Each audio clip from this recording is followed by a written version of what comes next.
gentlemen, so far we've been calling the draft. We know the differences of ideas coming into game number 2. TLID going up against Fnatic Onic Philippines. Fnatic Onic Philippines, quite in terms of the win condition. They have Kelra, they have the CC as well. But now, thank you very much, gentlemen. But we have to continue with the show. We have to give it over to the casters for game number 2 of this best of 7.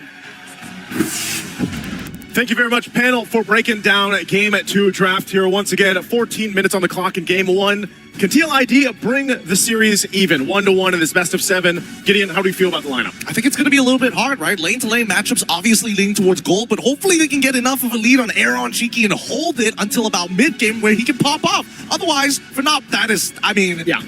The Fredrin speaks for itself. The CC2. Fredrin against Joyce, CC against that Khalid and the Phobius matchup. We'll see if it's all going to come to place once again. Team Liquid ID, a different lineup, able to fight the range that we saw earlier and maybe even contain Kelra. The gold standard on the Bruno once again as they go ahead and face off. But even with this, you know, the Fredrin has popped up a little bit more throughout now the end of the M6 tournament here. But it was a newer pick that was picked up a lot against these assassin junglers, or, for example, the Joy that ends up working out really well. So King Kong going back to a familiar and comfort pick, if you will, that the world was used to. Now in mid lane still trying to check things out here. Super Prince really low. I feel like the world forgot about the 2 years that we had to deal with Fredrin in the Can we forget? I don't think anybody can forget that, right? But considering that Team Liquid has the Khalid on their side, they can force out priority, whether through mid, through top side. It depends on the direction that they want to go to. And for now, it's a help Aran get out of this lane. We're just going to let Aaron Cheeky do his thing in the gold. Yeah, I wonder what emblems he actually went for here. If Aran actually went for more agility, Owner's Blessing, perhaps to just rotate around the map and help the team get neutral objectives. Or if it's more of that brawly style where he wants to go up against Kurt, he wants to win it out. Witty, though, on the other hand, this is a comfort pick for him. Witty the Wise on the Khalid. We saw this also yesterday. Flicker out. King Kong. Wow, that's quick for a Fredrin. Yeah, he showed up real fast. Here's the look at the emblem. So to answer that, Aran does have the Festival Blood, a little bit of extra movement speed too, but it is also just Fnatic Onic PH that likes to roam around, couple tenacities. Again, this is a tankier Super Prince Louis that we have seen in the past, but again, now mid lane. Oh, no flicker on Witty. Yeah, reaction coming down as well. Revitalize. Oh, Witty gonna be caught. Pops in. The healing. Kirk gonna be caught in the Curse Blast. FNOP and TLID are just poking each other. I mean, this is just the kind of predetermined, hey, I demand respect around the river. And I understand why TLID wants to fight, right? At the end of the day, they can give up these neutral objectives, but they cannot afford to take that permanent damage. Whoa! They can jump right into the fight! Oh, in front of pursuit, first blood for Aran. King Kong, though, picks it up. That's an internal guard. Disengage our taunt over 2. That's the kill over Witty. Gonna be caught in the bad spot. No flicker for Witty. Oh, no kill. FNOP don't want to chase. Fabian steals away the purple buff and gets out. Gets out. Going to be able to take that purple buff away, but Fnatic Onic PH wanted to go in and fight. They will get it. I'm surprised too. Witty was still able to survive that, even without the flicker that he had to burn earlier on. But ultimately, it's still even. You know, nothing too crazy, but the objective did go over to Fnatic Onic PH. Well, actually, I think it might not be as even as we think it is, right? Fabian's level 60, King Kong's level 5. He had a previous 2-level lead because of the stolen buff. So I think that Aran was given the call, hey, if you can get a kill, that'd be great. And now Fabian will maintain that 2-level lead throughout this match. Yeah, and the fact that Witty actually got out was just so valuable for them. They got the purple buff down below, though. It's gonna be a gank. Aaron Cheeky, good use of the Death Sonata to get the AoE down on Kelra, and it clears the wave just in time to escape. Up top, Aran's actually winning this match. Kurt pop back again in front of pursuit. Ooh, that was not the empowered skill one. Talk about the discipline, man. I mean, he held on to the vengeance. They're gonna take a trip, though. Goes to the top side. Fabian electrifying beats, gets him out to safety. Witty rotate as well. Raging Sands from Super Prince. Flickers out. He forces the flicker as soon as possible. Super Prince in so much trouble, gets hit by the Eternal Guardian as well. Aran picks up the kill with an infernal pursuit. Now Brusco is going to be chased down. Witty rotating again, going in, looking for some damage, but Brusco should be fine. It'll be another trade on the board, and as TLID, we're capitalizing on FNOP's attempts. Now they pull ahead slightly more for Team Liquid ID. And now Super Prince, that's twice, right? Go to Kirk. Vengeance used up by Kirk. Can he get away? Witty will try to jump in. Infernal pursuit. Kirk, oh! So it goes to break by 1v2. Kirk slain by Witty up top. Okay, no pressure, no sweats there. They got the dive off, they got the kill that they were looking for, and still we see that the advantage is held by TLID. This is like a page out of the book we saw in game 1 from FNOP, where the layering of the skills and the timing from TLID is on point so far. Now, can they maintain that? They've gotten themselves a nice, comfortable gold lead, 2K ahead. They're building in now. First items all locked in, but this, Aran again. Over pursuit now, getting chunked low. Pick up the kill. Fabian jumping in the back line. Electrifying beats to run away. Eternal Guard not connecting. That's a good yin-yang reaction. Or actually, now Kelra flicking forward. AOT. He continues moving forward. Kelra needs to hold this position. Is Witty has to slow them down. They find one in Aaron, Cheeky, and Kirk training, and they want to go for one with the Raging Sandstorm. Wow. This fight between these two teams, nobody is giving up. Resources being thrown left and right. No, I mean, it looks like you would think that there wouldn't be that moment, but then they crashed down. And again, that fight was started by Aran. He wanted it, but also now the two turtles in the hands of FNOP plus a turret. Kelra, one hit away still, might go down initially. Aran goes in. No. He flickers forward. Yeah, a big flicker burnt, and Kelra is just having fun here in the bottom lane. Kelra with 2 kills is just so scary. I mean, it's scary now, but he doesn't have the Berserker's Fury, right? He's building up to a Malefic gun, which I think he should be getting sometime soon. In the meantime, I think that Fnatic Onic PH, despite the slight lead going over to TLID, the first item power sparks are finally starting to roll in. Yeah, they're catching up with those first items. That's a Thunderbelt now too. Super Prince just got the glowing wand, so now working on his next. And I'm surprised, again, where's he gonna go with this diversion? Brings in King Kong with him. Malefic gun now picked up for Kelra.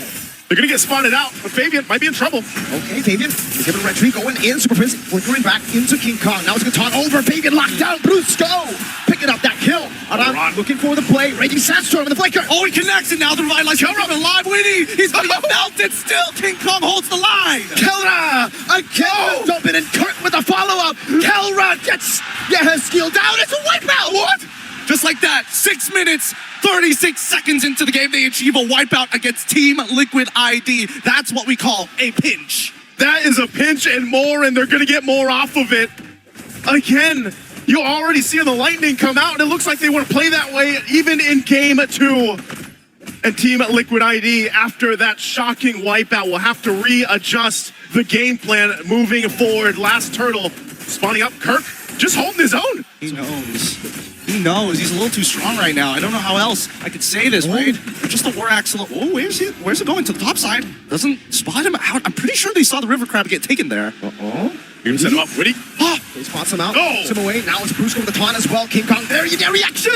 Oh, shot. Witty gets away just barely as he buys enough time for Fabian to recall. How many times has Witty gone away in this game, and he's gonna have to continue to do that? Even looking at the items, again, as we split down the roles, as Kelra works on the tier 1 here.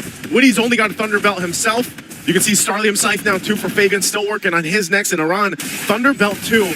So even the front line might be in danger because of the fact that this power spike for Kelra specifically. Look at this guy! Look at it. That's just the preview already, and he doesn't even have the Berserker's Fury yet. Oh my goodness, I'm looking at the gold rankings on our little monitors, and he's got a 2K lead of his own, right? Oh my goodness. No, he's not gonna die here, right? They just gotta sacrifice the tier 2. No point to fight now. Kelra is outpoking and outranging a Granger. Yeah, that's, you know, at that point, and now that he gets and just works that turret down, King Kong still looking for a fight. Witty. Kelra on the side. Brusco picks up the kill. Eros, Death Sonata does nothing. Kelra, slight tackle forward. He's just showing off at this point. He's just showing off. I mean, what else can you say about it, right? He's getting away with everything. He's sitting there. He's got the super fan behind him. Oh my lord. If I had the super fan behind me too, I'd probably be as confident as Kelra, but right now they're already assaulting the base turret. Walking out the Eternal Guard, not connecting. Brusco was able to dodge away from that one. Kelra is just munching on this turret from out of turret range. We're not even hitting 9 minutes here as we move into that 9 minutes. 4 to 10, 7K gold lead. This is a ridiculous amount as Fnatic Onic PH are putting Team Liquid in a slow chokehold, and they just can't breathe. No, they can't. Yang reaction. The ball is from Kelra. Diversion from Prince. And the diversion is truly a diversion. The mid-wave comes in and Kelra picks it up. Raging Sandstorm flicker to Kelra. Holding it forward, Aran has to hold the line. He goes down. Brusco cuts them off. A double for Kelra. Again, the diversions will work in favor. Whether they send it forward or not, they make a win. And now working on the mid-turret. They're making this look so easy right now. And this is almost impossible to come back from. Yehezkiel just doesn't have the items. And with the next wave already crashing on, let's see how Fnatic Onic push through. Fabian, on the backside. Oh man, Fabian, he tried to go for the flank, but Kelra's the real assassin in Game 2. honestly, at that point, now they can go ahead and focus on the Lord. It looks like they'll do that, but I wouldn't have expected at this point, 10 minutes in, 2 base turrets gone, non-existent for Team Liquid ID here. I'm with you. I'm with you, Nice. I did not expect this game to go so far to Team Liquid ID's control. I think a large part of it is because they take in these fights as if they're skirmishes, but Fnatic Onic slowly pushes these skirmishes together into one full 5v5, and that's what Team Liquid ID is failing to see. Let's think about it here. Team Liquid ID, how do they adjust from this? They're 8,000 gold behind. There's no way they touch any area here around this Lord, so that's more so of what's the game plan for the base defense on this push-in. I feel like this is what we call in the business a checkmate angle for Fnatic Onic PH. They're not 10k, but they've got 2 inhibitor turrets, which is already wild. This, with the Lord as well, I'm going to double check the items real quick on our monitor, and yeah, not enough of an item power spike. King Kong knows it, that they've got them in the triangle choke. That's the beast. King Kong is just standing there, getting vision for the team, and now they're looking for another siege. At this point, clearing up the waves. But again, as that Lord does make its way, they are going to work it down, but they just want this bottom turret down if they can fully expose the base. Lord making its way down the mid. And again, without those shields of being part of this defense, that's a big advantage for Fnatic Onic PH because they did the work earlier on. So they all just have to wait for this Lord to push in and then decide, do they end the game? Do they take a turret? How do they approach it? Let's see. Aran getting taunted back up. Oh my, Kelra's just dealing so much damage. Side tackle. Kelra got the monster kill. Faven gonna be caught in the curtain call. Really looking for an angle. Both base turrets taken now. Leading with a quick sand guard. Now they're going for the back line. Briscoe's buying some time, but Kelra doesn't care anymore. He's going straight for the crystal to put it to a 2-0 for Fnatic.